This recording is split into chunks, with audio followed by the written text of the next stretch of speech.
can't begin to knowing, but then I know it's growing strong. Wasn't the spring, and spring became the summer. Who'd have believed you'd come along?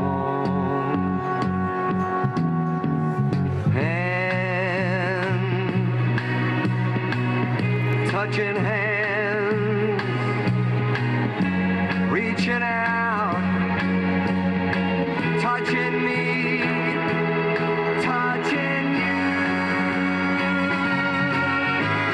Sweet Caroline, good times never seem so good. I've been inclined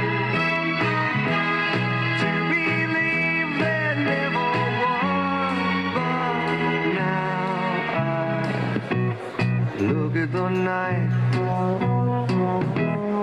and it don't seem so lonely. We fill it up with only two. And when I hurting runs off my shoulders, how can I hurt when holding you?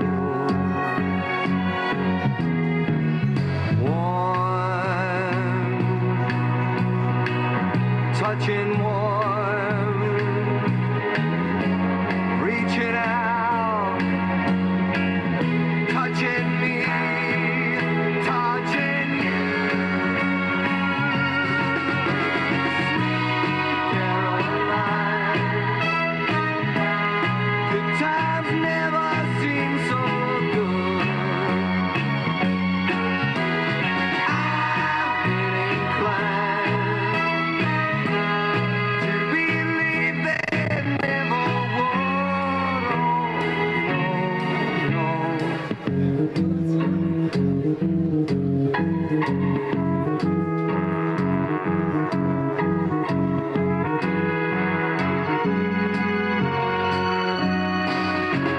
Sweet Caroline,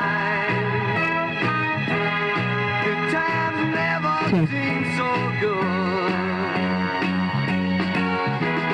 Sweet Caroline, I believe they never come. All right, Grantley.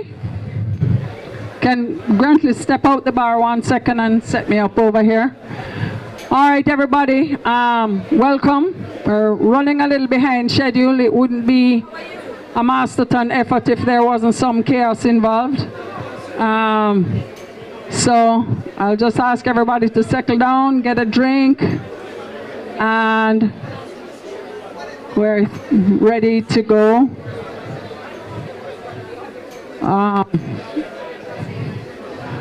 All right, can we please ask everybody to take a seat?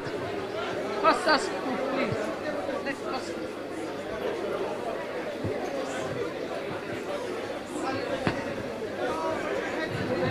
Oh, wait. Costas, okay. Rocky and Norma Walters. Sorry.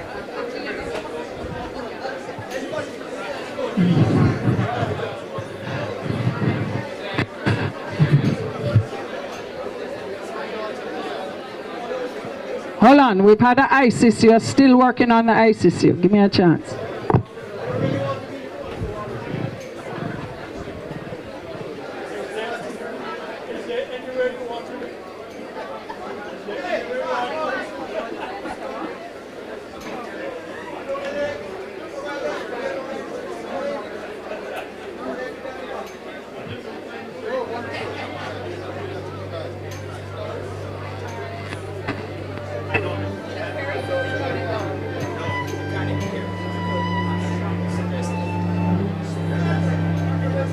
Okay, yeah.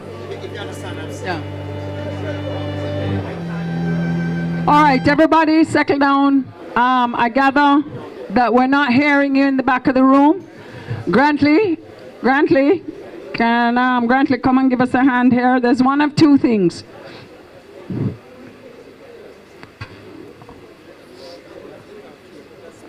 can we get the speaker moved to the middle?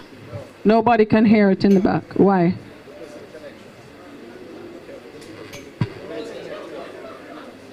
Connected to what? Hey? Test, test. Test, test. Still, no, they're not hearing it in the back. The speaker needs to be in the middle. Where's your other speaker?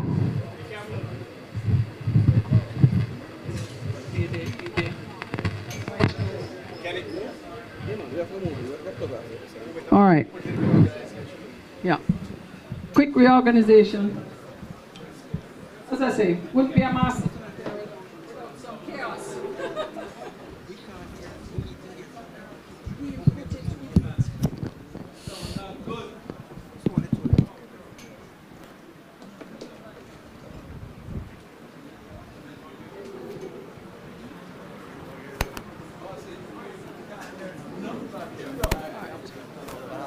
We're going to put it right here in the middle here. Now you're going to get blasted, but that's all on a problem. We'll hear. Do there any more shaving pan stand here? What? Shaving pan stand. I don't know what you're talking about.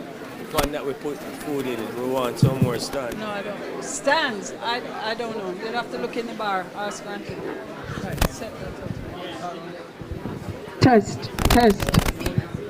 Can you hear in the front? Can you hear in the tents? Can you hear on the other side of the polo field? Hallelujah. All right.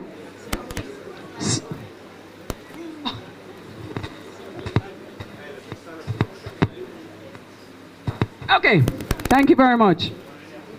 Welcome all. Welcome ministers, MPs, custos, and the most important people. You're all family and friends that are family. And I can't tell you how much I appreciate you all coming, making this effort midweek to send off Doc. Many people have said to me, I'm so sorry. We're not about sorry today. Doc lived a wonderful, ordinary life, which you will hear about as we go along. He did like his, and although he didn't eat a lot, he did like his food. So while we're telling Doc stories and going along, please don't be shy to get another drink, and heckling will be allowed with the speeches, because they're not speeches, they're stories. So interjections and additions are all welcome. What can I say about the goodly Doc? He was known by many in many different ways. He had a huge heart. He did not speak much, and most of what he said was covered in expletives. There are families that learned to ride with me whose entire families came away with potty mouths, having met us with very clean mouths. He was an extraordinary character. He did things his own way, and a lot. We'll hear about those later. Welcome all. I did have some words of wisdom, but they've all flown out the head. And I'm sure better speakers than I will be up for it. So I'm going to ask Alec Henderson to step forward and start us off. There's a little change to the program. William has quite a long sort of life story, eulogy, but we've because many of the stories might be covered beforehand. All right? Thank you, Alec.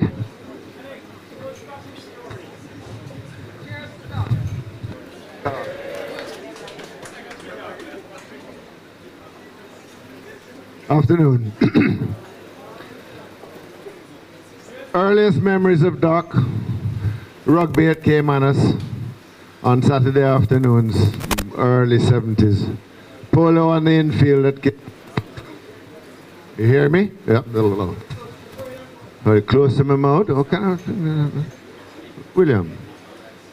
beach parties at Lime Key with the Hamiltons and the Stones, and that was about it. 73, I was shipped off to England, only to return in 85. I kind of heard about Brunei, but I've heard a lot more about it since.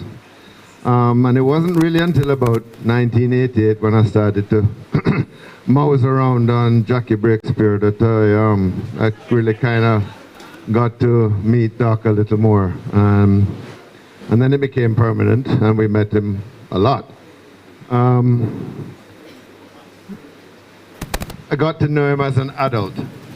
So the legendary Doc was there, but I didn't really know him. I heard of some of his exploits. But to meet him as an adult was, well, it was quite something. And what struck me most was this man's energy.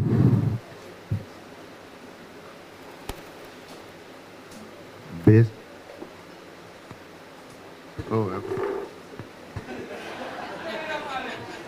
hold it closer to my mouth and point the bass there. This is getting raunchy.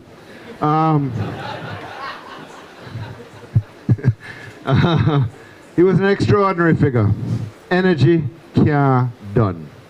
There was never an easy minute. He was always busy. He was either shoeing ponies, schooling them, hay, cows, whatever. Food, as Leslie said, he loved his food. But it was something to be, it was fuel. You put it in you and you burnt it as quick as possible. Cars, vehicles in general, motor vehicles. They were made to be driven, usually into things and ultimately into the ground. I think the Musso survived about a week without some kind of blemish. And I'm sorry to say the genes run strong. Ali, take time, all right, take time. Thank God your mother was in insurance. But in all of this, it was in social gatherings that I knew Doc. And it wasn't until, and I know this because I keep a journal, March of 1988, that we had a mayor in Orange Valley that was owned by the governor of the Bank of Jamaica and had 2 years of bad luck with dead foes or premature foes or whatever. So we were watching her very closely. And of course, one night she goes down to Full, and I get a call, and we go down there, and it's a white bag. All this is a white bag, so that's not a good thing. You're supposed to see 2 feet in a white bag, so there's no feet. So I had a feel, and all I felt was a forehead and 2 ears, which is even worse. Because anyway, long story. Bradford wasn't there, and neither was Marsh. So I called Doc. I knew he was at Blenheim. This is 10 o'clock at night. I'll be there in 45 minutes. And he was. 45 minutes later, Doc was there. Well, cut a long story short, the sun was coming up, and Doc called it, said, we're not going to get this ducker out of this ducking bitch today. So the best thing we do is put her down. And so we did. So it was, well, it was a trying time because Orange Valley wasn't that solvent at the time, and I was worried about another business side of it. And anyway, we were covered in everything that can come out the back of a horse.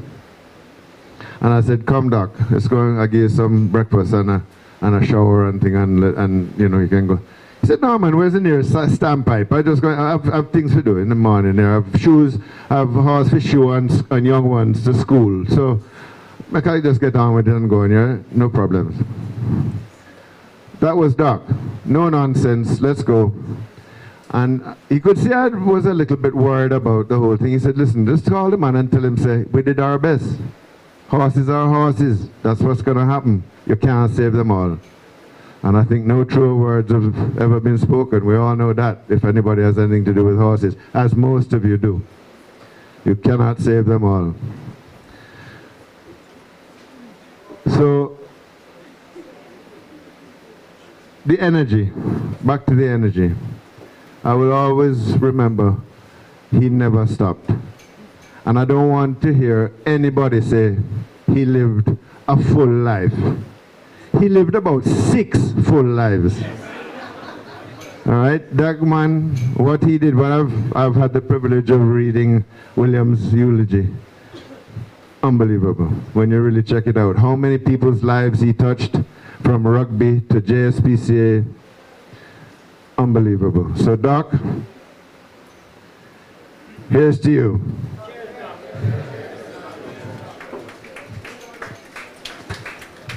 Who is next?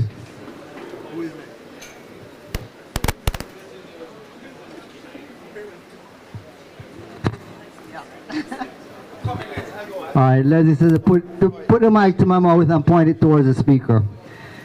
All right, here goes.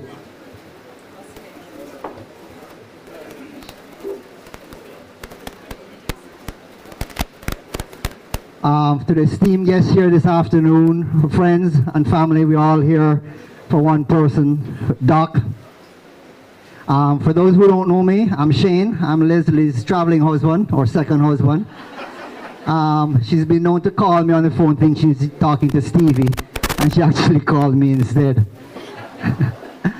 On behalf of my brothers and I, Paul and Kurt, we'd like to extend our deepest condolences to William, Aliana, Sandro, Leslie, Stevie. The MASTERTON family is small in name, but as you can see here this afternoon, we're big in body, because we're all part of Doc's family here. My family is very intertwined with Doc. I was lucky enough to meet Doc 45 years ago. I was playing polo, learning to play polo in Choco Blue, but Blue Hole Polo Club with my good friend John G. And we were there, it was in the early 70s or late, mid 70s, I think. I was like 15. And polo was going down, or politics, as you know, we all had to leave or migrate, and polo was on a downswing. And Doc, being Doc, traveled all the way from Kingston to come down to Blue Hole to play polo with us. I didn't know Doc. John says, yeah, Doc MASTERTON's coming. Who's Doc? Oh, Doc, he's a polo god. He's from Kingston, and he has a horse from Texas called Princess, and you know, he's the guru of polo. All right, okay. So anyway, Doc came down, played polo on him, and I remember distinctly we're playing, and I gave him a really hard ride-off, which is a bump in polo. And Doc looked down on me, and I almost fell off the horse. I was so frightened, because I thought I did something wrong. But after polo, I heard him say to my dad, he says, Junior, you better send that boy to me to Kingston to learn some polo. So we sent John G first. And it's a funny story, because John went ahead of me, and he was following Doc around doing his veterinary clinics and stuff. And you know, Doc brought back his medicine from the East, acupuncture, which we never did here in the Western world. And Doc brought that back here to Jamaica. And so anyway, Doc took John out one morning, comes back home. Paddy says to him, John, where's John? John who? John G. John G, shit. I left him underneath the tree, treating the horse. We didn't have cell phones then, and that was at 8 o'clock at night. So the next year was my turn. So went out with Doc. Of course, Doc is going to leave me to do the acupuncture with the horses. And every minute I'm like, Doc, where are you going? Doc, remember me. Doc, don't leave me here. Doc, please. So the first morning we went out, and Mrs. Tang, which is a very good friend of theirs, was his first client for the morning. And we go to look at our horse, and Mrs. Tang says, hey John, what up, man? I hear you don't cuss no bad word all morning. What happened? He says, well, I'm a boy from a decent family, and I can't send him back cussing bad words, so I have to watch my language. And then after that, he took a ticks and dropped on Mrs. Tang's blouse back, and that was the end of that. Anyway,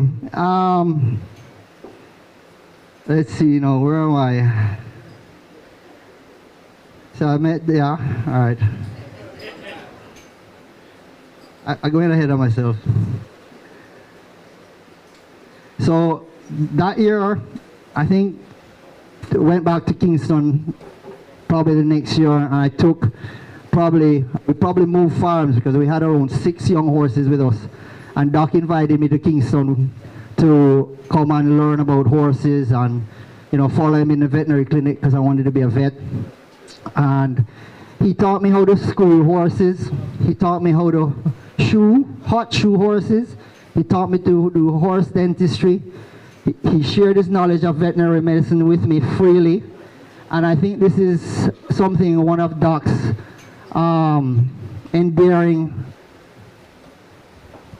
values, is that he shares his value. He shares his knowledge with you freely, without any conditions at all. Whether it's about polo, whether it's about life, whether it's about his veterinary medicine. And I will tell you, to this day, he makes me the man that I am today. He gave me examples of how to go forward in life, how to treat people at Polo. The knowledge that he shares, that I've shared with my youngsters here, goes back to Doc, and Doc meeting with some of the greatest polo minds in the world of polo. And I know a lot about polo with Doc. That's my journey with him. So thank you very much for that, Doc. I'll tell you one story how much Doc is ahead of his time in his veterinary medicine. When horses broke their legs, the normal thing was to just put it down. It's unavoidable. You can't do anything. We had a polo pony called Bernie, and it was a top class horse. It really was a top class horse, and it broke I think its back fetlock joint, and Doc decided he was going to cast it and try to help the horse. And he put wires inside the cast, and every day for 6 months we had to battery that horse morning and evening. To his credit, that horse survived and came back and went and played Senior Cup Polo a couple of years later. And that is amazing for that to happen. That is almost 30 years ago. You hear stories of that racehorse, I think Barbaro, broke his leg racing. I said, why don't they call Doc and ask him how to fix it? Because he would, you know. Hold on. I'm cutting it short, but I've been lucky enough for Doc to take me on travels around the world, to introduce me to some amazing people, networking.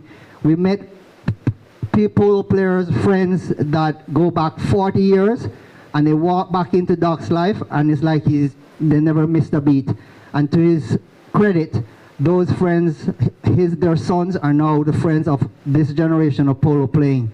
So it just speaks of the person, Doc, of the kind of person that he was, and the friends. If you're a friend for life. And looking in this room, you can see that that is so true here. We're all friends of life. We've met Doc one way or another, whether through rugby, polo, social, work, any facet of life that he touches. And as Alex touches, he's done a lot, and he's such a busy person. He's such an innovative person. He's such a smart person, and it's hard to follow in his footsteps. And in closing, when I reflect on how life is, there are people that cross your path by chance, not by chance, but by fate. And Doc is one of those very special people that I was privileged enough to be part of my life. And Leslie, William, even Jackie, when I went to stay with them, they welcomed me into their house. I was a little country boy, never been out of my house before, and I walked into the MASTERTON house, and I was family. And I think that door is a revolving door here for most people here. So, and as Leslie and Alex says, Doc doesn't eat much. Paddy made sure I eat, because you know I eat a lot. We used to play polo, get off, and my dad had fried chicken and bread after we played polo. Doc's house now is like breakfast in the morning, it might be jam, toast, nothing else. You come home, have a big lunch and no dinner. Well, I changed that when I stayed at their house. Well, anyway, we're all here to celebrate Doc's life. Please raise your beer. I have a beer here for Doc. Cheers to Doc.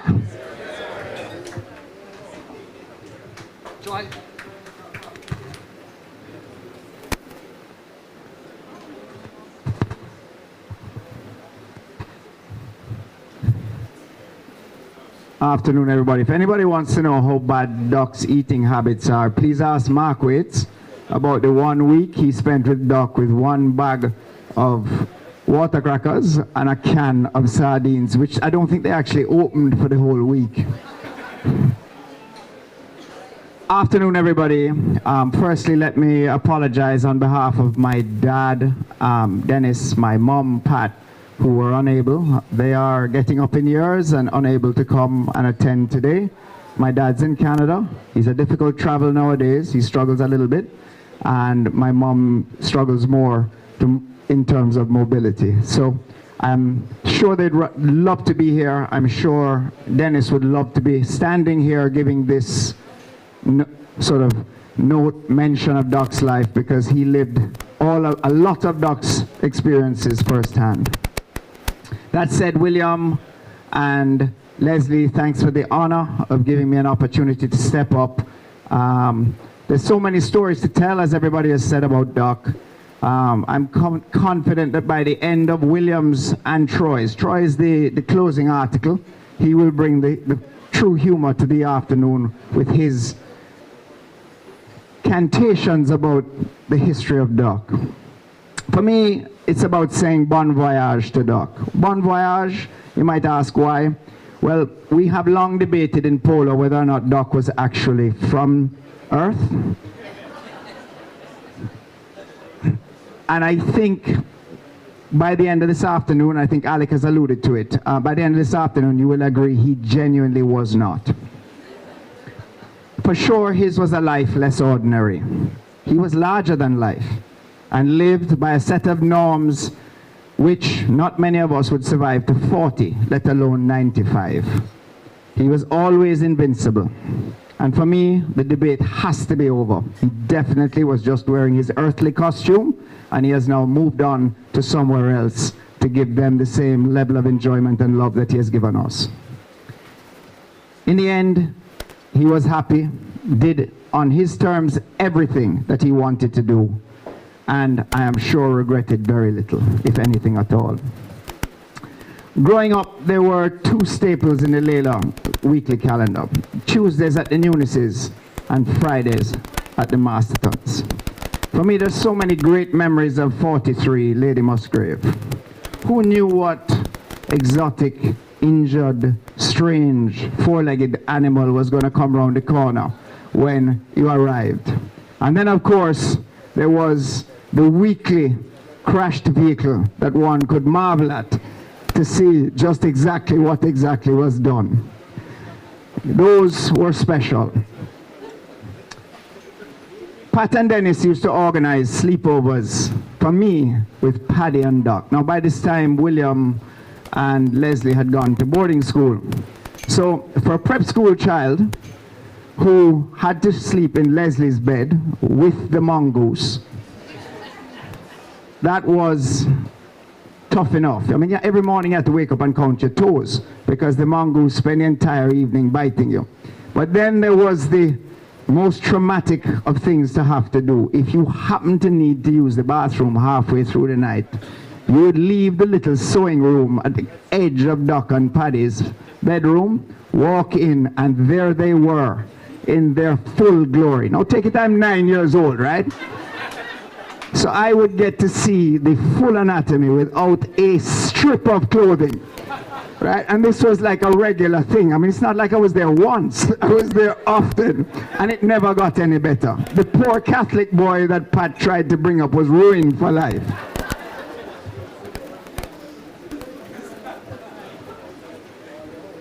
Doc's prowess at Polo goes without saying. He's a local legend. His competitive spirit, game smarts, and the horses he rode, made him the best of his generation. I actually still marvel exactly how he became so good. Because either the glasses had no lens, they were steamed. I mean, how did he actually manage to see a polo ball? William has tried hard with the glasses to match him, but there is nothing William can do to to deal with the sort of concoctions that Doc had when he had to wire up his glasses. They were halfway, the one was not even covering an eye when he was galloping down the field. So he is the best polo player I have ever seen because he was genuinely blind. I have to thank, though, I do have to thank Doc. I would not have played polo, I don't think, if Doc had not intervened after Dennis's accident. Dennis got badly broken here at Drax in '84, and in '87, '88, Doc and Leslie encouraged him back on a horse, and he played. He liked it. It was about the same time I was coming back from university, so our string had gotten old, they'd gotten lame, they'd gotten whatever. Doc encouraged Dennis to come back and play, and then for the next 5 or 6 years spent time mounting us while we rebuilt the string. He mounted everybody that he could. He did an amazing job at building polo, but he certainly made sure that I played polo, and I thank you for that, Doc. Thanks.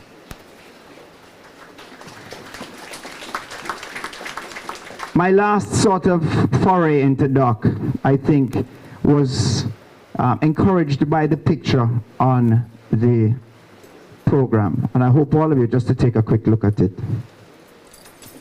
That's Doc in his element. And why I am about to say what I'm about to say is, look what is in his right hand. And in front of him, by the way. Right. Doc was 10 goals at beer drinking. The beer drinkers amongst us that have tried to match this man at beer drinking, they're here and they are suffering as a consequence. William came close for a very short period, but he's half earthling and therefore his body gave out too. Honing this skill requires two things. One, practice, and the second is watching the master. And so Troy and I have spent many, many years at this bar and at Kingston watching this man drink beer. And we thought that this would make us the same level of expert. Well, so the lessons we learned. One, first sip. Every beer, whether number 1 or number 37, went down to the Spanish Town on the address label on the beer. Have a look at the back of your beers. Look where Spanish Town is. That is the first sip. Whether it's number 1 or number 37 beers, the first sip went down to Spanish Town. To me, that's chugging a beer. To him, that's a sip. The second lesson we learned, right? And I did mention 37 for a reason, and Leslie will remember this. One night, Doc cut cane tops and fed everybody's horses in Kingston on cane tops, and all of them got colic. He arrived at my house before our horses. Obviously, our horses were getting fed late because of lazy grooms, right? But our horses had not yet got colic. So he gave them the requisite amount of acupuncture, the requisite amount of oil, everything. And then he sat down to wait for each and every one of the 6 of them to poop. It was 37 beers later, 4:30 in the morning, and poor Leslie had a little riding or thing to do the next day, which I don't think she actually made. But 37 beers the man drank by himself. Special. So, lesson 2, beer is definitely better cold. But for Doc, this was not absolutely essential. Because Doc was hydrating, and it's important to know why. He reminded me once, when very drunk in Cheshire, that fish fornicate in water, and therefore drink beer. The third lesson we learned was that ordering a beer was not a verbal request, but rather a series of loud bangs of an empty bottle on the bar until it was replaced. Number 4, the hardest, and this is the last. Number 4, never break the seal. Doc never peed. Many of us are still wondering how. Was the man, being from some other planet, blessed with hollow legs? Or was it that he just quantified that if he went to and from the bathroom 1,000 times, he would miss out on a number of beers that he should be consuming? Well, anyway, whatever it was, he was my hero. The only time I think there was a suspicion that the hollow legs weren't working was when, leaving Roaring River, an equestrian party. The car was stopped. Doc stepped out. Unfortunately, there was no ground below him. He stepped out because he needed to pee. But there was no ground below him, and he went down about 200 feet down a precipice. Right? Now, I don't think we should blemish his untarnished record thus far. So I am going to say that what happened here was that Miss Paddy, knowing full well that there was a cliff there, badly needed a cigarette, told him he needed to pee, and he fell out and down the cliffside. How many cigarettes she had in between going back to the house, coming back to the car, looking for Doc, who all along was saying, "Paddy, you..." You can imagine what I'm saying. And I guess the only thing that was sad was that Doc actually didn't have a cold one down there to keep him company for the 45 minutes that it took to find him. I know Doc wouldn't be so happy about all this fuss. Doc would rather be out on the polo field, having a canter around, come back in, and have a beer with him. That said, ladies and gentlemen, he's a great man, he's a legend, he's certainly a hero to everybody, I think, that ever played polo in Jamaica. So could you please, and you have to get down to Spanish Town, raise your glass and have a beer and or a drink. Bon voyage, Doc.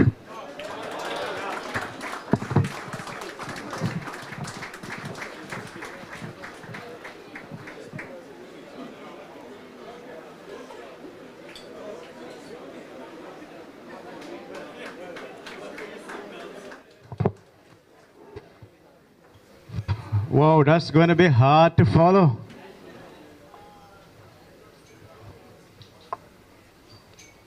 Before I go any further, let me just say, Paul failed to mention that his record is actually 48 Banks beers in Barbados without getting out of recliner. So, Leslie said to me, "Roy, will you come and say some words at Doc's send off?" And I said, "Oh, Lord, Leslie, man." I said, "Okay, sure, I'd be happy to come and say some words about the old boy." And then he called all after from Malcolm and from Paul, and they say, "What are you going to say?" And I said, "Don't worry about it. It doesn't matter what you say. Any amount of stories you tell, I have 100 to tell."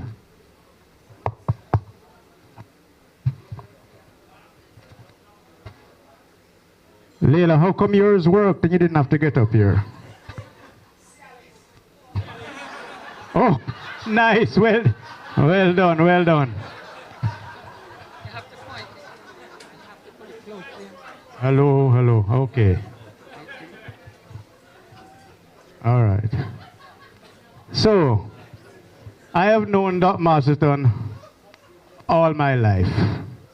And I thought to say, when was the first recollection I have of Doc Masterton? My mother had a riding school, and back in those days, you used to have to send the horses to the vet to get wormed. So my mother sends me with the grooms up the Constant Spring Road to have Doc worm the horses. So we had a little horse here called Westwood, a little insect, black insect that belonged to Conrad Bradford. Awful horse. Anyway, Doc is there trying to tube this horse, pushing the tube down this horse's nose, and the horse is flashing his head, and he loses his patience, and whap! Boof! The horse knock out cold, completely.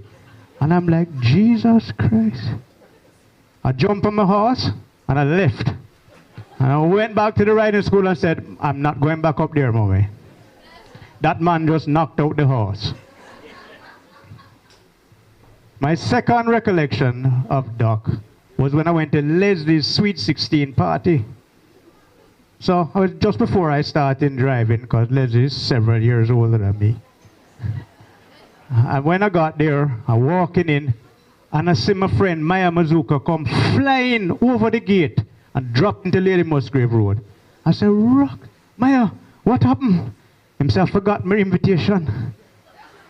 When I look, it's Joe Watt and Doc laughing. Of course, see me here? My invitation was promised, and he let me in. So I wrote some notes because, by the way, when I came here, I said to my friend Lalor, you know, this is one of the few places where people are calling me youngster. I quite like the feeling.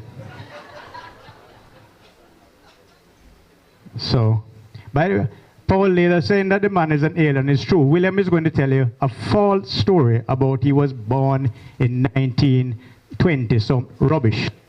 He landed in Jamaica on his vessel sometime around that.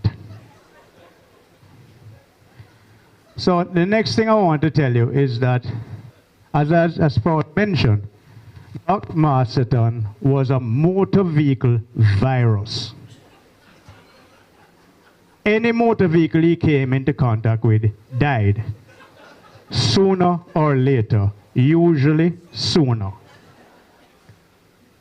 So he was also an absolute terror as an operator of a motor vehicle. So I grew up in a family of motor racers and everything, and I've been in enough hair-raising trips across this island. But the most terrifying trip I have ever been on was with John MASTERTON. We were driving from Kingston to Ocho Rios, and we did not exceed 40 miles an hour at any time. The man never looked where he was going, ever. Between the foot of Mount Rotta and the top, I must have said, Doc, Doc, look, Doc. I don't know how we made it, and I never, ever drove with that man again. If he was driving from one side of the polo field to the other, I was not going with him. Believe me. And by the way, he was very generous to pass on this virus to his children. Because when I tell you, the better of the two is Leslie, and God help you.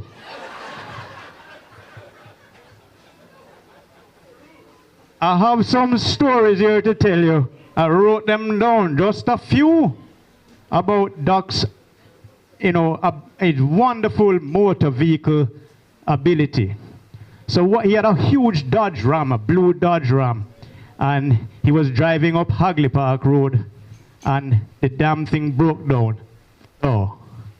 And then, lo and behold, a young Chinese fellow who was mousing around Leslie, named Stephen Fungi, who had no idea what he was actually doing, comes driving by in a Toyota Starlet, a car the size of two of these little chairs. And he pulls up and says, Doc, what's the matter? He says, oh, the damn thing is broken down. I need a tow. Stevie said, a tow? Yes, I have a rope right here. Don't worry about it. Just pull out in front. So Stevie is with his groom, a gentleman named Shackleton. And Shackleton says, Stevie, you know what you do. So Doc gets out and attaches this rope to the back of Stevie's Starlet. Stevie moves off and burns out 75% of the clutch to get the Dodge going. They're heading up Hagley Park Road now, and they get up to the parish church, and Stevie's making a left. And he goes around, and Shackleton says, Stevie, Doc is trying to pass you. Stevie says, don't be an ass, I'm towing him. Whoop! Back way, Stevie start going up the road. And Doc is now towing him. And Doc apparently had forgotten to put the key in the ignition of the Dodge. So the steering locked when they went around the corner. And there went Stevie. And then he didn't save his virus for his own vehicles. Doc went to Barbados and Co. Williams, you know, in Jamaica, these fancy vehicles. But in those days, especially in Barbados, he had one or two maybe high-end vehicles. Doc goes to Barbados and Co. Williams picks him up in his brand new Range Rover.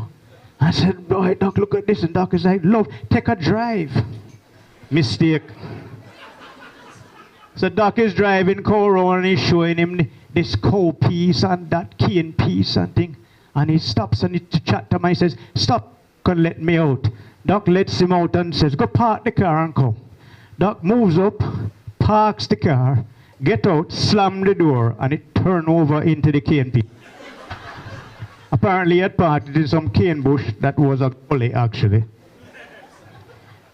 The thing was like 3 days old. But that is not all. Well, I'll just tell you a short one. He had a little, Leslie bought him a brand new Land Rover. I mean, I don't even know why you would buy Doc a brand new anything. And he drives up to Hanover Street. Of course, being Doc, he leaves it running. He goes into the office and when he comes out, no Land Rover. Never to be seen again. I think that's when the Lalors stopped insuring them. So, and he also didn't save his driving talents for Jamaica. He went to Colorado on a pole tour with Dennis Lalor, Harry Miller, and I can't, please forgive me, I can't remember who the fourth was. And they were sponsored by a Cadillac dealer who gave each of them a brand new Cadillac Eldorado to drive. So the polo field there was on the top of a plateau and the road snaked like this up to the polo field. So they're up there and they play the game, and when they're done, they're drinking, you know, copious amounts of whatever they were drinking, Doc probably beer, and they decide to leave. So they're driving down and Dennis and Harry are going down the hill. Next thing, they see headlights coming straight down the hill. Of course, he ended up at the bottom of the hill, sort of like this, right off the man, brand new Cadillac. There's some other, like little smaller ones I have to tell you about, which really are very funny to me. He used to have a little Ford Courier when we were down at Tucker Cove in those days. And although he didn't eat, like Dennis later, he had a passion for patties. So we're sitting at the bar at Tucker Cove one day before Polo, and Doc is driving up in his yellow Ford Courier. And he's looking over into the bar because there's a patty warmer on the bar. He's trying to see if there's any patties in the patty warmer. Wham! Right into the flagpole in front of us at the bar. Completely destroyed the Ford Courier, which by the way was on its second engine.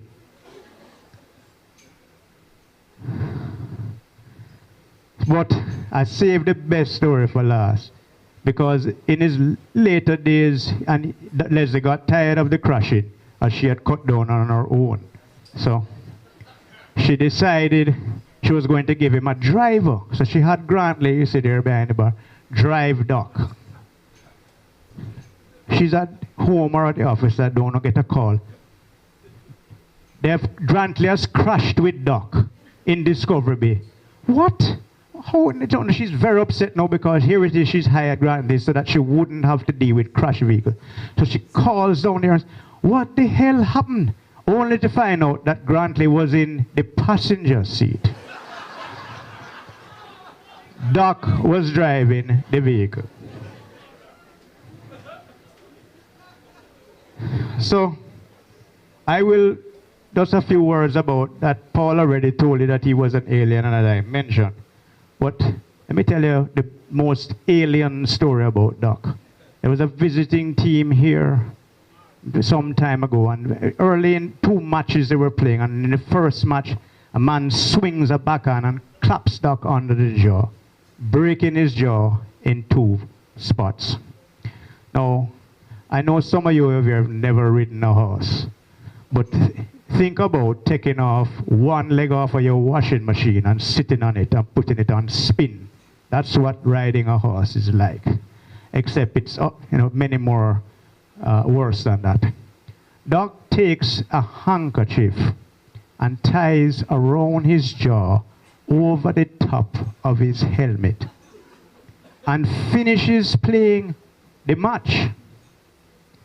But that wasn't the best part.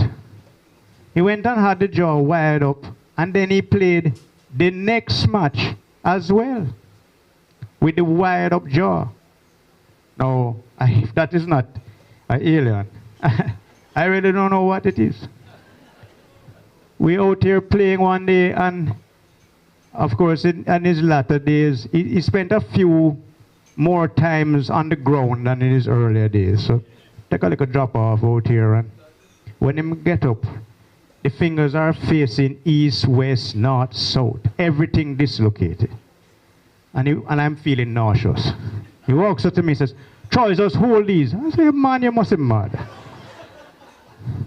Right?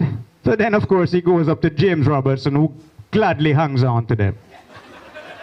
And he yanks them, pulls them back into place, picks up his stick, and continues to play the game. No. So, alien, please, alien. So, for those who are a little bit faint and so on, which you're probably not here, because if you know Doc, you wouldn't be that faint.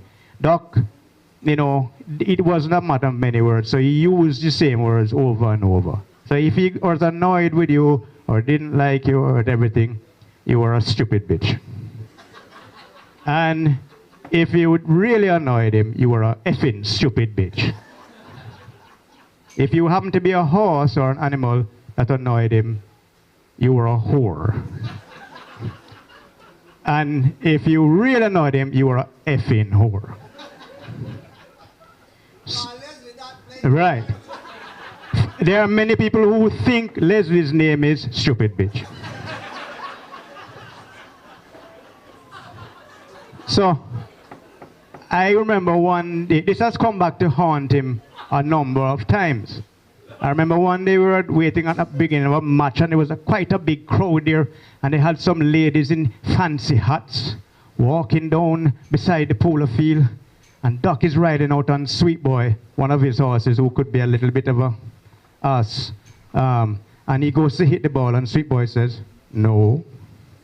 And Doc says, "You effing whore," right beside the 2 women in the pretty. And they turned around and looked at him, and he goes, "Oh, sorry." So last story is a William and Doc story, and I can't have anything with Doc and I don't tell you this story. So you know the naked sleeping and all of that, right? William have the same problem. So them is down, Doc and William down at Choco Cove at Stevie's Villa one night sleeping. William stark born naked on the veranda because he's claustrophobic. Doc is inside the room sleeping. So some poor unsuspected criminal climbs up and into the window and holds a knife at Doc's throat. Doc wake up, and of course a fight ensues. And then Doc finally gets away from the man and shouts, "William!" Now look at the size of this fellow. "There's a man in here!" Well, William busts through the door, all 300 pounds of him, stark, born, naked. The thief step out of the window on the second floor. And let me tell you, by the way, William has some decent speed, having played international rugby. Doc says, when William gone after the man who has leapt through the window, hop in because this is a second floor him drop out of. He's going up the driveway up Chucker Cove, and when him here behind me, a freight train coming. And the man look back and say, William, him foot better same time. Him turn round the hat, and is that, and then him do so, and is duck that behind William.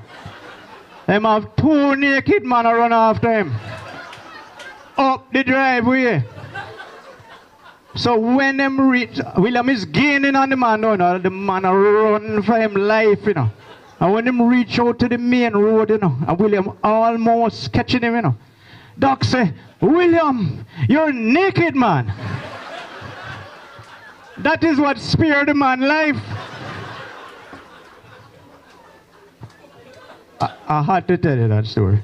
So, let us please raise, as Paul would say, a Spanish stone to my mentor, a true legend. I mean, many people think they are legends in their own minds, but Doc Masterton is a true legend.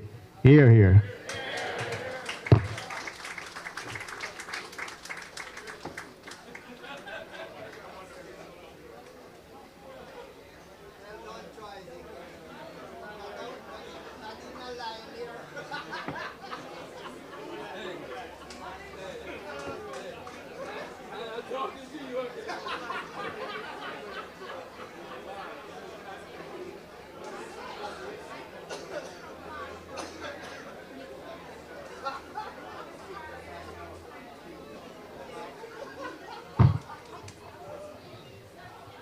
Gentlemen, good afternoon.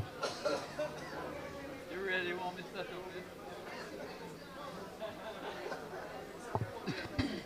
over? But Paul wasn't up here. Eh? Troy wasn't up here. Well, I looked short when I was round the back. Yes, I got you. Close to the mouth. You can hear. Now listen, I am asking you to forgive that boy, Brennan. Because what he did a while ago was destructive. I have no business to be here now. Shame on you, Troy. And all the things I wanted to say, you spoke about.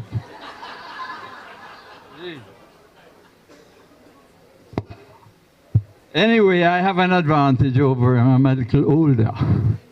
And I know a little more from the early years.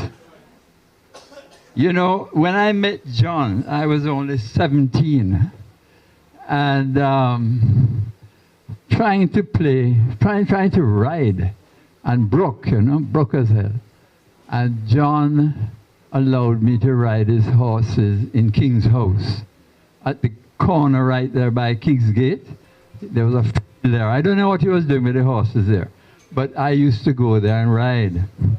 And that kind of got me. And this is typical Masterton, you know. He give you a little bait, and gradually he wrap you in. And before you know it, you're totally committed. So I started that way. And the next experience I had with John was, I was married at the time to Jennifer, and she had a bull mastiff, a little thing called Rumble. And we came home one night at about 2:30 in the morning. John and Paddy were living at and we got home, and there was a dog on the ground with her paw pumping out blood. She had stepped on a glass bottle or something, and the main artery was cut. I said, Jenny, the dog dead. She said, no, man, go to John. She had like a soft spot for John, you know. But then, look at his picture. The man is a movie star. You know? I mean, so we drove up to Red Hills with the dog, 2:30 in the morning. When we get there, John not there. And about 4 Dobermans look like they're ready to eat you. So we stayed in the car and waited. And boy, in about 15, 20 minutes, John arrived. I think Paddy was in the house. I said, John, look at the problem. The dog is bleeding to death. It's pumping out blood. Well drunk, you know. And he said, don't worry about that, Maddie. Just hold her. So I'm going inside, man, and bring a little needle, look something like this, and reach up into the paw and sew the vein at 3 o'clock in the morning. Wrap the paw and say, take her home, man, she'll be fine. And so said, so done, boy. And you know what? John don't send out no bills. That's why I loved him. He don't bill people. So one Saturday morning now, I'm going with him to Polo, to St. Anne.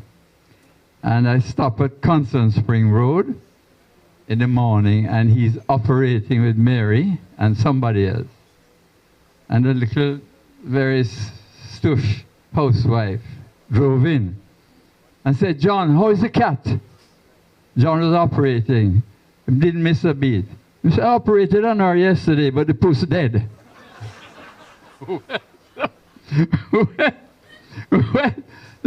The poor lady.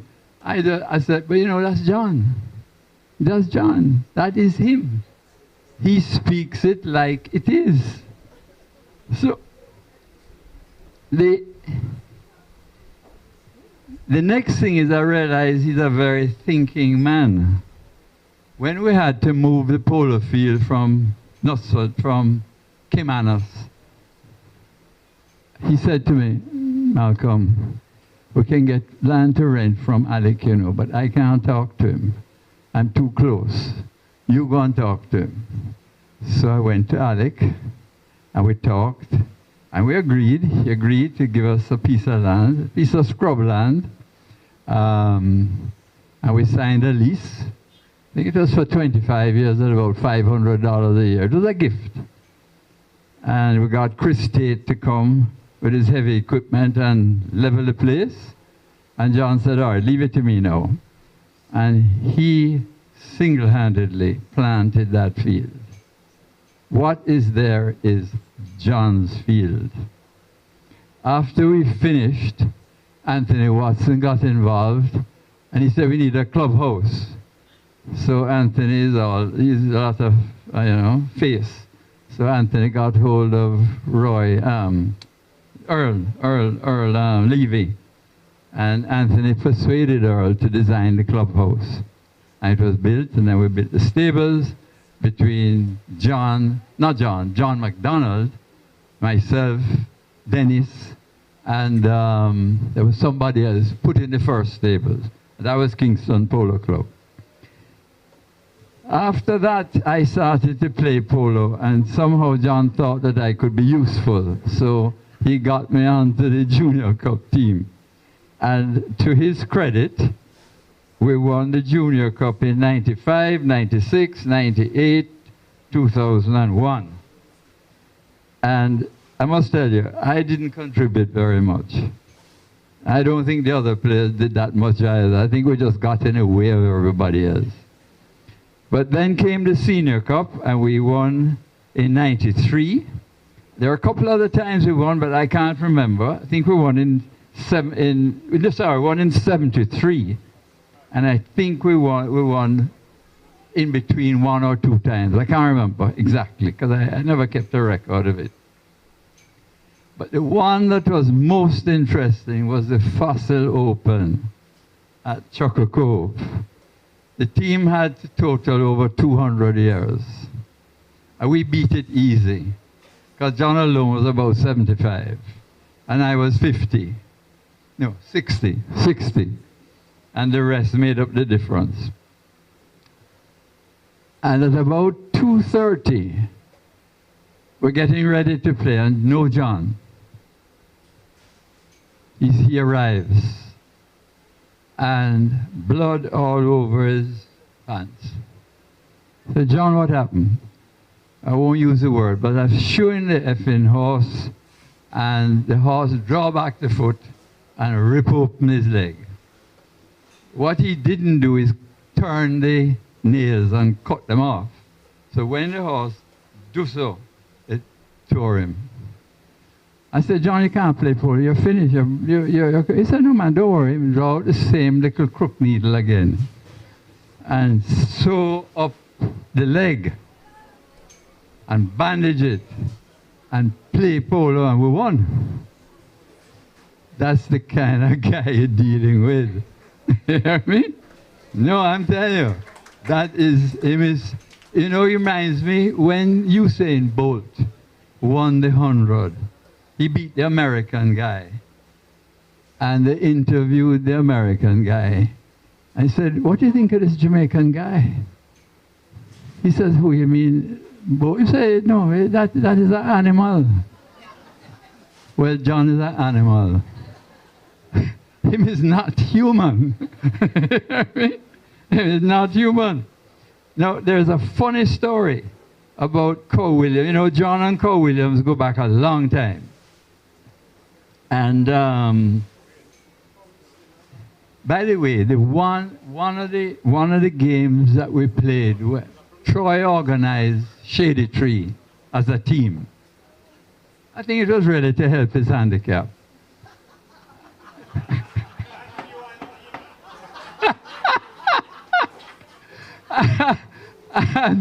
and Shady Tree turned out to be the most successful team that I had ever played on. Troy has never played on a team like that again.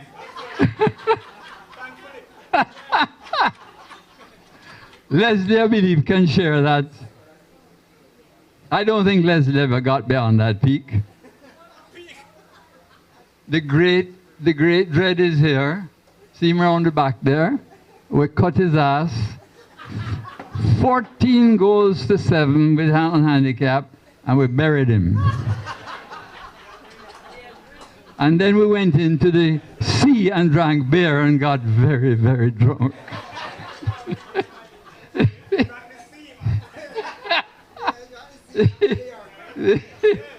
But you know, I have to give you a joke about Co Williams and John, because he's his old-time friend. Co Williams is almost as crazy as John. We went down there to play polo. John McDonald, Mike Davis, and I. And the first game, in the Friday, I think it was, we did better than them. So Co invited us up to his house the Saturday night. The final is on the Sunday. And we're talking, and all of a sudden, I see a man arrive with a case of beer and put it down beside John. I said, Co, what kind of BS is this? We're playing polo tomorrow. Pretending like he never heard me. Well, John drank the case of beer. He never peed once. One case of beer, never peed once. The next day he played polo better than I've ever seen him play polo.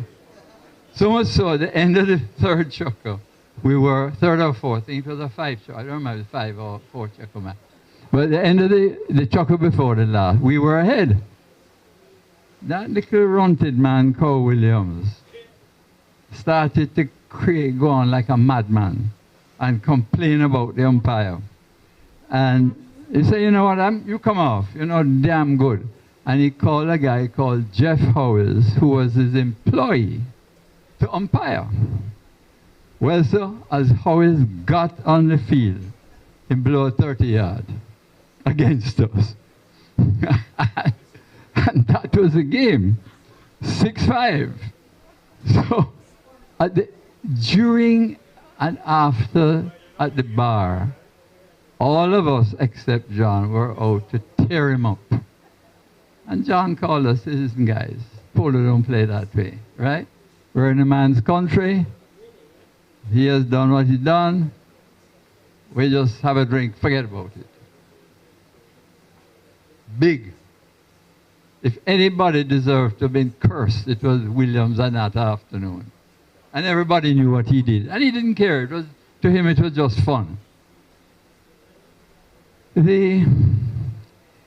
I would say that John, if you have to talk about a remarkable person, he was truly a remarkable Jamaican. He is a character. He is professional to the last. Able. He's a gentleman.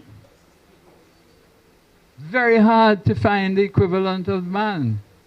The last few years of his life, Susie and I were privileged to have him have lunch with us on a Sunday with Paddy many, many times. Towards the end, the dementia had set in, and he could converse on anything, but he was inclined to repeat himself. He would say, Malcolm, what you did yesterday? And I'd tell him, and within half an hour he'd say, Malcolm, what you did yesterday? And I realized that the dementia had set in. But he was still thinking clearly. The last experience I'm going to tell you about John, and it is a bit different. He was in the hospital at Medical.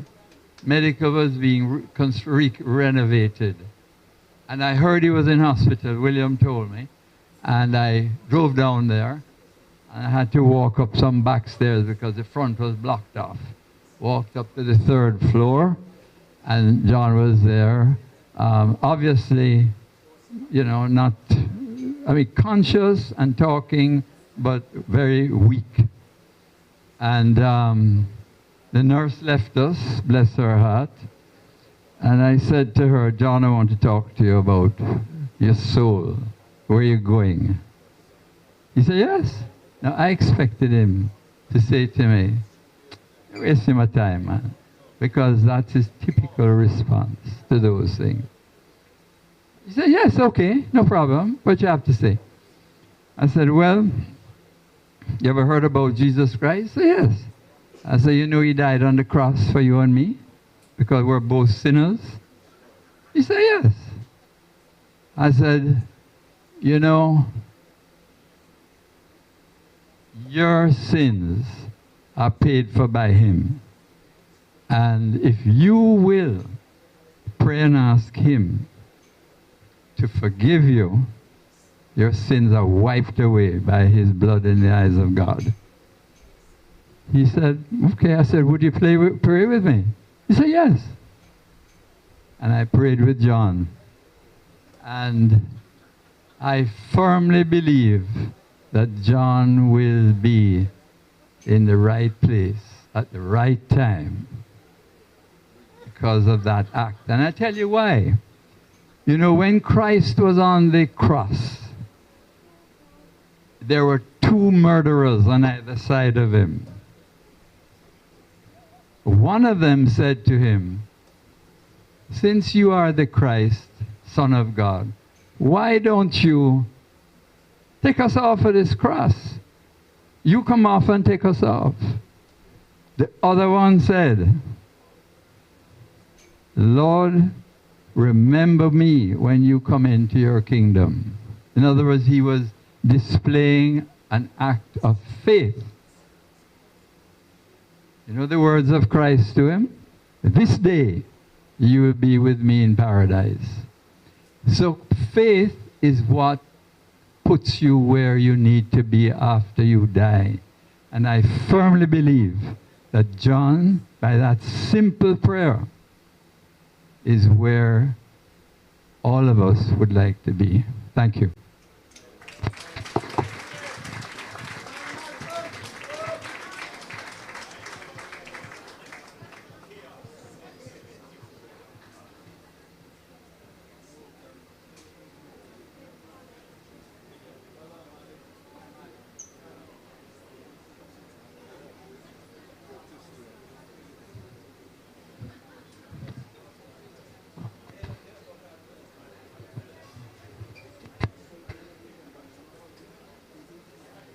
What am I pointing it at? Okay, I'm doing good. Ladies, everybody, Custos Walters, Custodies Walters. I have the honor of closing out with this thing dead. Dad's this thing. Hello. I'm going to start, and I'm going to try and give just a couple of minutes. I'm going to try to just do a couple of minutes on each sort of decade and take you from birth all the way through. John Masterton, aka Dr. Most, Dr. John at the racetrack, Pops, was born at Nuttall Hospital on August the 25th, 1928, where his mother Isabel and his aunt Mabel were the matrons. Little is known about his early life, and much of what I know comes from some comic instances of his dementia. This reliance is because his boxer dog Lucy ate the family Bible and the family albums. So the early days were up in smoke. Here's what we do know. He grew up at 43 Lady Musgrave Road, next door to his Aunt Mabel and Uncle Jack Mosley. Here he formed a lifelong friend in Gordon Lewis, who... This one is working again. Gordon Lewis, who lived with Uncle Jack and Aunt Mabel next door for a short time. His early schooling was as a boarder at the Carteret in Mandeville at 4 years old, and he said he called it some other name, but I'm pretty sure it was the Carteret. He formed further lifelong friends there with Ronnie Cooper, David Squire, and Uncle Carl Hendrickson. In 1936, he went to England with his grandmother to see his ailing grandfather and attended a prep school in England in Kent called Hillcrest. When he came back, he went back to the Carteret, and he left the Carteret in 1942 along with Uncle Carl and moved on to Jamaica College. There he remained until he went to England in 1944, where he attended Uppingham School. To get to England, he had to sign on as a merchant seaman and then join the North Atlantic convoys out of New York, which took him 6 months and multiple crossings. His job was feeding ammunition to the rear surface gunner, who could never understand the shell casings were on the whatnot at Lady Musgrave Road. We all thought they were grandpas from the First World War. And in shock in his dementia, explained that those are the shell casings he used to feed through to the gunner on the North Atlantic crossings. And it came as a shock to Leslie and Mum and I. We had no idea. He never spoke about these crossings. The only time he mentioned them, like I said, was when his dementia came in. After he finished at Uppingham and having done the North Atlantic crossings, the Canadian government had offered everyone university places. So he decided to go to Guelph, which was Ontario Veterinary College at the time, instead of Edinburgh, which is where the family came from.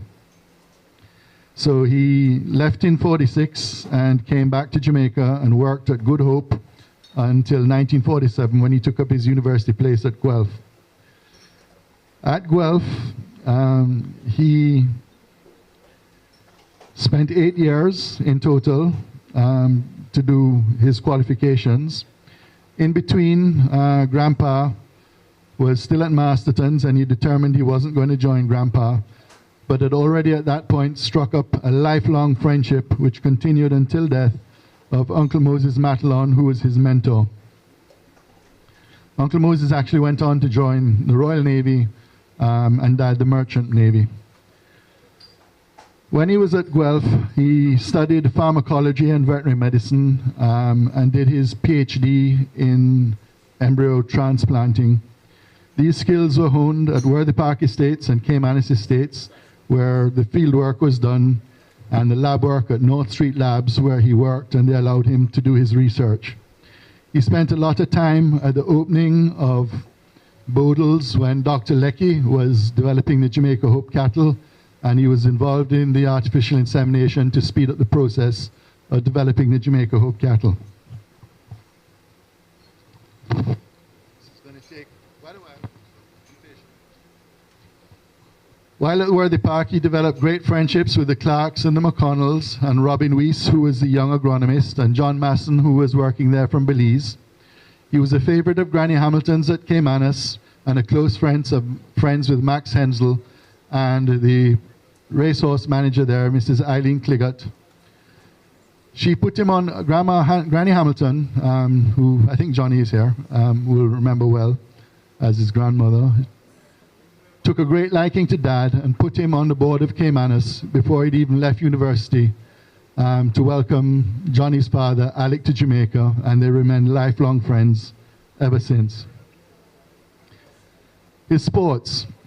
His love of sports started at a very early age. There was a grass tennis court in front of Uncle Jack's house, and he quickly took to it. There was a badminton court in front of our house, as well as one of those golf hole thingies that you would drive balls at. He never took to golf, never saw him with a golf club, but the facility was there.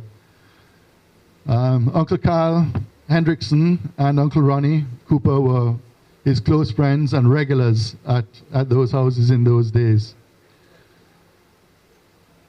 How he found time to study at Guelph is another story again. He played tennis at Guelph, badminton at Guelph, rugby at Guelph, soccer at Guelph. Had to stop playing soccer because his teammates started to play semi-professional soccer down in Detroit, and he wanted to play rugby, so he had to drop the soccer. He was an avid equestrian. He won the Gold Cup at the Royal Agricultural Fair in 1954 on a green pony because his #1 ride was lame, but fortunately the owner was kind enough to send both horses to the fair. In the late 50s, he and Vic Higgs got tired of playing with the JDF Army and formed the Kingston Rugby Club. He persuaded the Army to clear a field the first time there was a full-time rugby field in Jamaica at Biggs Park, which is right below where the National Stadium is now. Seeing there was a lack of junior rugby in Jamaica as time progressed, he financed and mobilized Jacob Thompson's junior rugby program for 20 to 30 years without ever asking anything. I was fortunate enough to play rugby alongside him at Kingston and for Jamaica when his second row, himself and John Caskey, totaled over 100 years. He continued with his tennis in Uaton and with his friend Don Turner and the Clarks and the McDonalds, and his badminton skills at Goshen in Manique, trying to impress one young Paddy Snape, who excelled at the sport along with her sister Sheila. Seems to have worked. As time went by, he told a bunch of players that he couldn't stay for some beers after polo because he had to go and get married. Les and I have never seen a marriage certificate. Mum never had an engagement ring. And they never celebrated an anniversary, but we do know they were actually married. At Goshen, he also became very friendly with another one of his mum's cousin's family, Ropers, to John Roper. And again, they were lifelong friends all the way through their polo careers and agricultural careers together. Through Mum, he became even closer to another touring partner of his that was not on the rugby or polo side, one Johnny Stone. Outside of polo and other sporting activities, they had to share the one formal suit they had between the two of them, as they were similar sizes. And when two of them had to go to the same function, things were a little rough. Finally, in the sort of early 60s, before Leslie was born, Aunt Isabel gave Dad some land, 20 acres up in Red Hills, where he moved his polo ponies, and Mum, Leslie, was born and put in the top drawer there was no crib, so she had to do with the top drawer in the bedroom. Red Hills was quite an experience. He moved his practice out of the kitchen table at the bottom kitchen of Lady Musgrave Road to 113 Constant Spring Road, where he was joined by the legendary Mary Mack, Cricket Pepcover, and his mother-in-law, Totsie, after she'd forgiven him for eloping with her daughter, and Cricky returned to England. He was given 2 lands. As they started to grow, he had to donate those to the zoo. He had dogs, a capuchin monkey called Charlie, and a brown Swiss cow for cream in the garden. While his steward came on as his teammate and great friend, Uncle Cecil Langford, in charge of the starting, a set of silks were prepared for Charlie. A jockey was prepared to step down to ride. But unfortunately, at the very last minute, Uncle Cecil got cold feet and withheld the ride from Charlie. It was a shame, as he was a proven expert at riding Pop's Alsatian puppety into the dogfights at the fence with the Grant's dogs next door. His polo ponies then moved from what was, as one of the previous guys mentioned, from King's House, because the governor also played polo, from that spot up to Red Hills into Cecil Charlton's stables.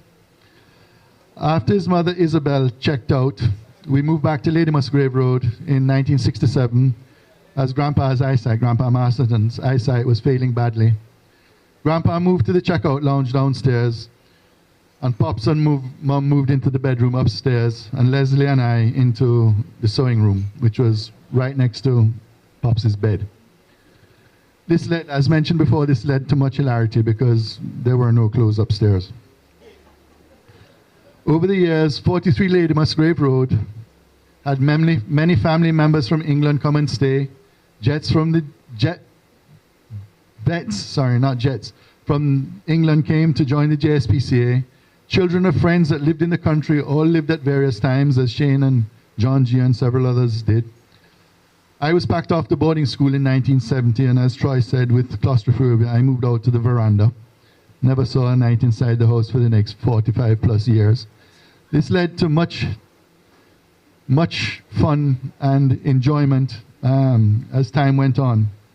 After Grandpa checked out in 1973, the downstairs departure lounge became a more civilized guest room.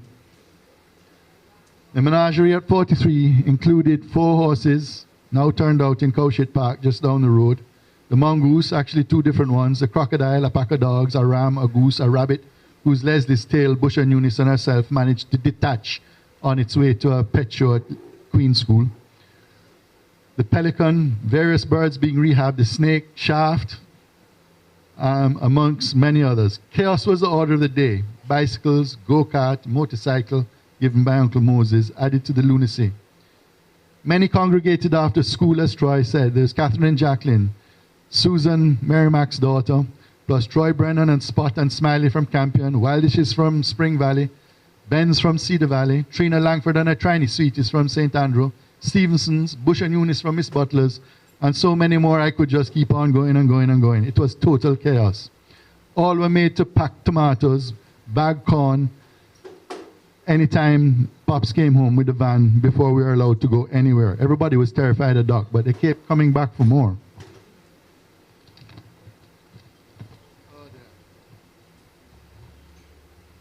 While all this chaos was going on, Doc was never there until he came home in the evening, and Mum was left to see what was going on, and she would just go in the bedroom, light up another Lucky Strike or another Albany, and later on a Rothmans, so she could hear what was going on but not have to visualize or see, because she used to get quite nervous.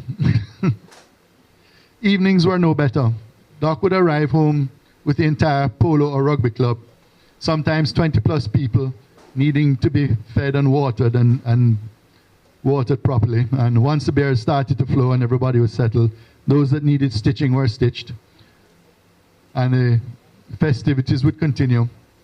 Some would stay, some would straggle their way home, and it was just total chaos. On weekends when there was no polo, Pops and Uncle Johnny Stone now would decide to take Uncle Johnny's boat down the creek at Salt Island and head out to Goat Island. So he would get the boat ready, Auntie Jilly would wash her hair, and we would wait patiently in the back of the rover for departure to Salt Island.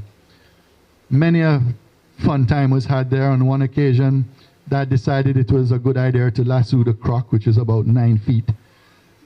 I stood at the back, right? I'd learned self-preservation by those days. Leslie, 3 stones, and Uncle Johnny were well in front of me, I can tell you. Anyway, on one of those also trips at Salt Island is when my croc came back to Lady Musgrave Road, Percy. Agriculture. Doc was into his agriculture from he was in England because his family were into agriculture at Bryce Norton, which then went on to become a big airstrip in the Second World War. The memories include Costa Rica, Finca Carriola with Uncle Pat Polak and Uncle Billy McLaren, and beef was the #1 business down there. One year when the river was in spate, he made us fly on a local carrier back up to San Jose. This was a DC-3 tail dragger from an airstrip that was reminiscent more of a drug dealer strip than a proper airstrip. We were thoroughly searched. One couldn't understand why. There were no proper seats on the aircraft. There were people there with their goats and their produce. And you had a fantastic view of the canopy with a hole in the bottom of the plane. And Doc thought this was completely normal, you know. Paddy's dowry now. When Mom married Doc, they eloped. They got married in a registry office somewhere that history doesn't relate. Mom's life savings went into purchasing the herd of cattle for Salt Island, which Daddy and Uncle Joe Watt had taken on. Well, once the truck arrived, the cattle got out, and that was the last that was seen of them for several years. The only way they used to get the cattle back is they would have a shoot once a year, put molasses out, the cattle would come out, and they'd shoot the cattle and sell the meat. That was Doc's agriculture at Salt Island. After Salt Island, he also bought a property, Romales, which was up behind Spanish Town, Kitson Town, really. And that really had no water, so there were few cattle up there, some of the tamer ones that Dad was involved with. And he had some horses up there and the mangoes, and that is where Mike McNair, Calamity, started to export, in the export mango business. After that, we had Albion, which was in St. Thomas, with Uncle Donald Judney and Uncle Joe. As a family, we would go out there and stop and swim at Cable Hut and then head on over to Albion. Once Albion was sold, we went to next to Bernard Grange, which was next to Bernard Lodge, which was then, Grange was then separated into 3 parts. Uncle Donald Jr. had one, Dad had one, which was mostly research, and the other part went on to become what was now Grange Stud Farm, with Uncle Joe, Uncle Roy Park, Uncle Nigel Nunes, who had sold Dovecot, and they settled in. That was the closest I ever got to see Pops in any form of religion, until Malcolm took him up at the hospital.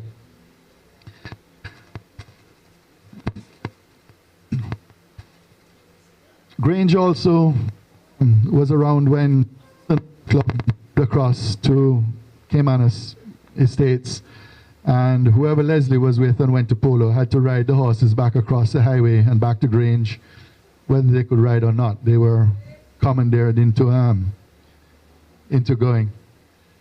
Dad experimented with the gestation period of black belly sheep, amongst other things, corn, tomatoes, which is why Leslie won't eat one today, and other various crops.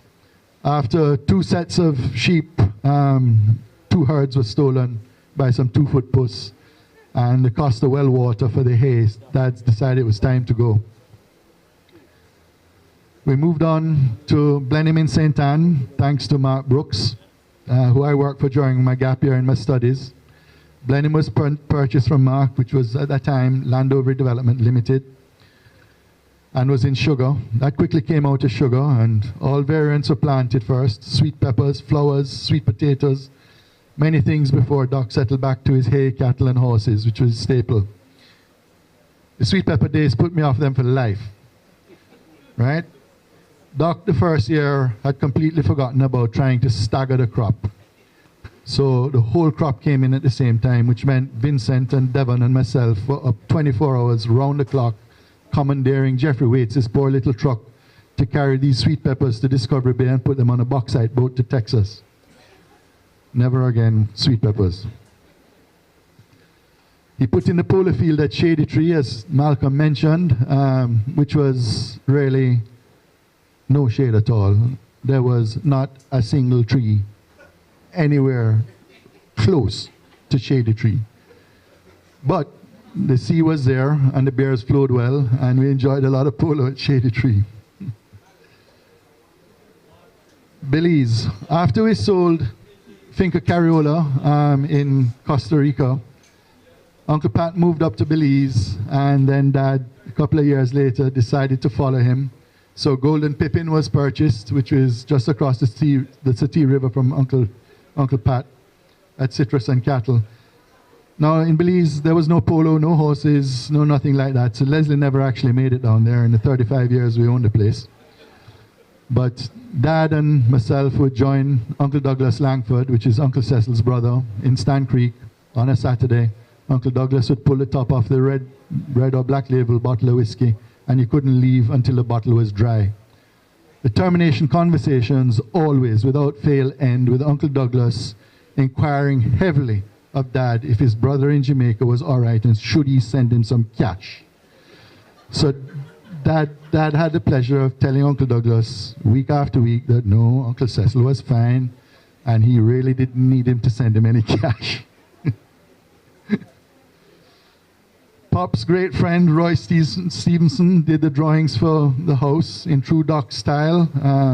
He would keep leaving and changing the drawings until one day he went to Barbados to play polo with Cow, and a great friend of mine from England, Nick Barnes, and I got the foundations up out of the ground, only to realize that Doc was not defeated by that. He liked the slope the house was on, and so decided to split the level, to have the dining room and kitchen on one level, and the bedrooms and the sitting room on another level. Now the house was out the ground, the measurements were set, all the windows were the wrong height, the staircase couldn't fit. Usual story. So anyway, that house was since renovated, since Mom checked out, and the windows were lowered, but the staircase remains as a testament to Masterton's building houses without staircases.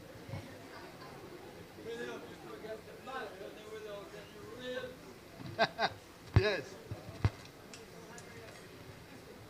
Doc was chairman of the JSPCA, which was based in a poor area of Spanish Town Road. And he took JSPCA on very early. One such occasion, in true Doc style, he had one young Miss Liz Miller living with us, and he instructed Liz that she was to take a package from the JSPCA up to Romales. Even left her his relatively new Renault 12 for the job. She gets there to find the package is a young bulkin, and so she had to take out the front seat, pack it in and take it to Romales, and it got there. That was Doc's attitude. Get on with it. Poor Andy Lou is here. What he did to Andy Lou was even worse. We're moving from the property at Albion to Grange. Doc says to Andy Lou, go and pick up the tractor and take it to Grange for me. So Andy Lou goes out there expecting a truck and a trailer or some other form of transport to move the tractor, none of which was available. So true style, Andy Lou hooked up the baler, drove it across downtown Kingston, over the Causeway Bridge, all the way out to Grange. And the David Brown tractor, the baler, arrived quite safe. Doc also was very involved with the Jamaica Livestock Association from when it was a little store. I think it was on East Street. He persevered with it all the way to becoming the backbone of small agriculture in Jamaica. And he eventually became chairman, which he was recognized for by the government when he was awarded an OD for his commitment to the livestock industry and to rugby and polo sports.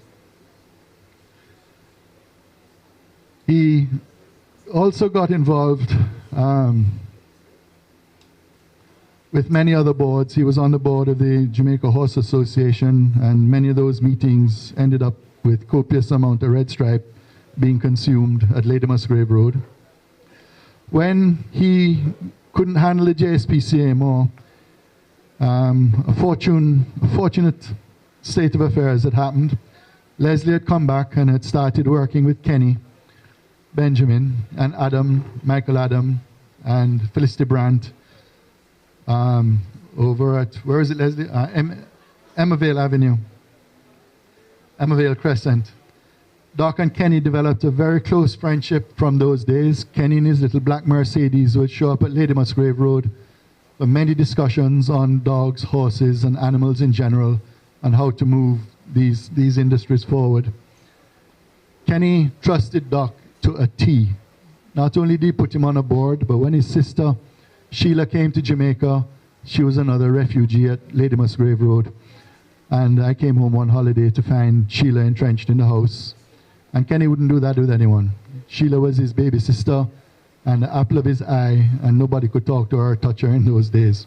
But he trusted Doc for her to live with him. Doc didn't be so kind to Kennedy. He inveigled Kenny into taking on the JSPCA. And to this day, Kenny is still in charge of the JSPCA, and Daddy was very excited to hear when he took over the zoo, which had been defunct, and to put back animals and a rearing program for iguanas. Dad was over the moon, and we can't thank Kenny enough for doing that. Polo. When Doc returned to Jamaica, there was little or no equestrian competition, certainly not at the level that he was accustomed to. However, Polo was alive and kicking, and he quickly transitioned to polo with his two ponies that he would train under the lights because he never got back to Lady Musgrave Road early. As a captain for polo for decades, he literally did whatever it took to involve people in the sport. He did this as president, but whatever his title was didn't matter. His idea was to keep it going and get the next generations involved with whatever knowledge he had. In 1957, my godfather, Willie DeLissa, took a team to England, which included Ellis Edwards, Robin Stewart, and Dad. And they won the consolation final to the Gold Cup at Cowdrey Park. They were beaten in the semi-final by the eventual winners, an Argentine team called Media Luna, who beat Cowdrey Park 7-5. Prem Singh and his brother Hanut, famous Indian 8 and 9 goal players at the time, played instead of Uncle Willie, who was injured. That was a tour that established Doc as a top-class international polo player. Prem actually came to Jamaica several times after that to help Dad with the coaching and teaching of polo. When the Caymanas Field in the middle of the racetrack opened in 1961 with a touring team from Colombia, another set of lifelong friends were developed with the Echeverras and Echeras after their 1957 previous visit. To this day, even Luigi, who is still alive and the next generation, remains a close friend of ours and is still involved in polo in Colombia. The 60s was a decade of rugby and polo tours, too many to count, but all quite debauched. Les managed to go on several polo tours with him for decades, as I did playing rugby for a shorter time. All over they went, US, UK, Eastern Caribbean, Guatemala, Colombia, Domrep, where they published a stamp of the Jamaica polo team with Dad. Argentina, Ireland, you could just keep going on, too many to count. In '66, when the Commonwealth Games, he was tasked with organizing of the polo for HRH Prince Philip and HRH Prince Charles' teams, now King Charles III. In 1973, Dad was moved to 5 goals by the HPA and Argentina while playing at Phoenix Park in Ireland. And locally, they commensurately moved him to 9 goals Jamaican, and the only other person at the time to have achieved that was in 1939 by Uncle Stafford Nunes. In 1974, as we've heard, there was a long friendship with Cow Williams from Barbados, and they actually managed to beat Jamaica at Blue Hole. After many expletives, Cow exclaimed to Dad, "After 10 years of busting my derriere, my wife says I can now lay down and die." It became apparent that the Kingston Polo Club had to move, and this story has already been told about by Mally and Troy. And the kindness, keep the mic to my mouth, by Mally and Troy, and the kindness of Alec Hamilton. Now, basically Pop lived a life of mentorship, whether it was for polo, veterinary studies, discipline, or straightening up as it was called. Many, many came to stay. Some were forgotten, as mentioned, and Les would have to go and sneak out the back door to find them before their mothers came home. And some even at Grange, which Dad would expletively leave the house and go and collect, as John G. discovered. Dad had a very open mind. He was not easily swayed other than by facts. He was a firm believer in making things work. One only had to look at his tack, which consisted of some leather, but mostly baling twine and feedback string. He shot all his own horses, as was mentioned. He discovered acupuncture and brought that from the Far East to Jamaica. In fact, so much so that a professor from Texas A&M came and lived with us for several months to study it. He was instrumental, like I mentioned, in moving JLA along. Now, Troy and those guys have mentioned his ability to speak, but he was also a firm believer in telepathic communication. Doc would stand on the sideline and shout out, "Bring the bay." And you'd look at him. There's one gelding bay and 3 mares in the pony line, and you had to know by osmosis which one the bay was. Or when things got really interesting, you would say, "Bring the young horse." 5 out of 6 of them were under 5 years old. Never stopped. His ability not to remember names was as legendary as everything else. We had a British High Commissioner come here who was big into riding, so hooked up with Doc, and Doc proceeded to introduce this poor man as Guy Strangeflower for 3 years. The fella's name was Roy Spendlove, for the record.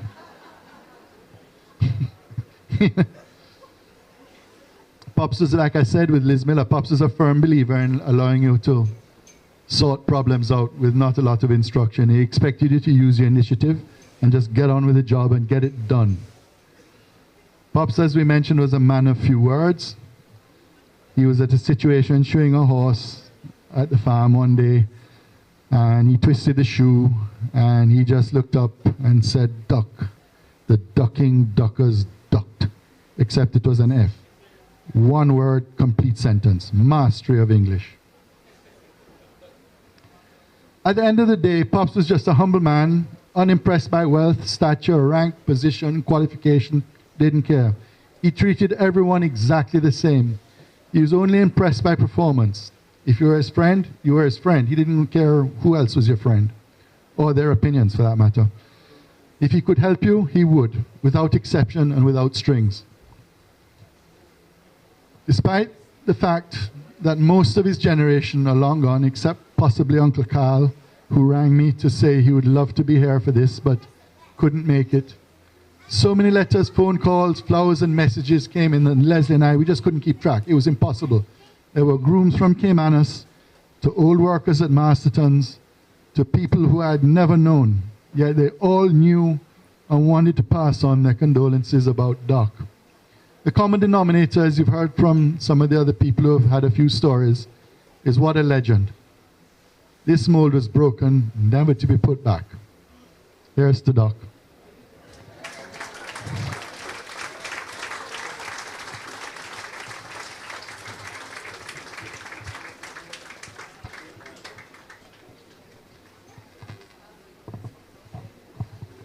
Gentlemen, Leslie. So I have to say this. The one granddaughter, okay, maths genius, has gone into English, she's gone into the arts, but Doc would have loved this because as much as a scientist he was also an artist. He sketched, he drew. His father, who was an engineer, the epitome of the tough guy, both of them through wars and hardship, was also an artist. And in Aliana's room is the paintings that Doc's father did. So Aliana will close out this evening with a poem that she wrote specifically for Doc, not ever having heard these stories or listened to his life story, but I've read it and it is the fitting way.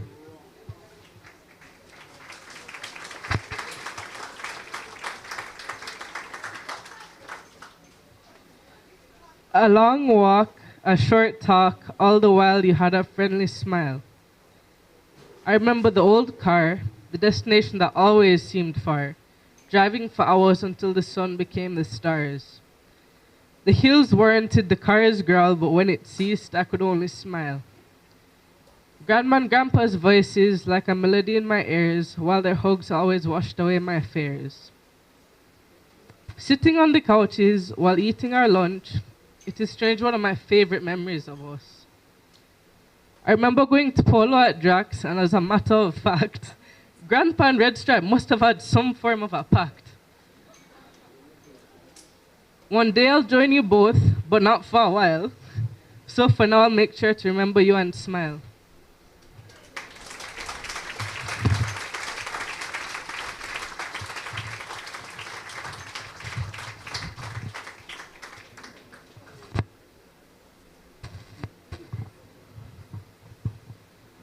Okay, guys, I think we've covered all the bases. We sent out a little nourishment, only a little because I've been lots of nourishment, but lots of libations. Now, I would just ask that everybody eat, drink, and be merry. And we all have plenty Doc stories that haven't been shared. He spent his life trying to kill William and I. He didn't succeed, but it made us stronger people. It made us people who don't fear anybody, don't fear life. It's get on and do what has to be done to get life done. He believed in working hard, but playing equally as hard, because life is for living. And as Troy, somebody said earlier on, he lived 6 lives, and he would like that for everybody. So everybody, we're going to have some food. We've already had a few drinks, have a few more. And we'll just say one more time, cheers to Doc.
Oh.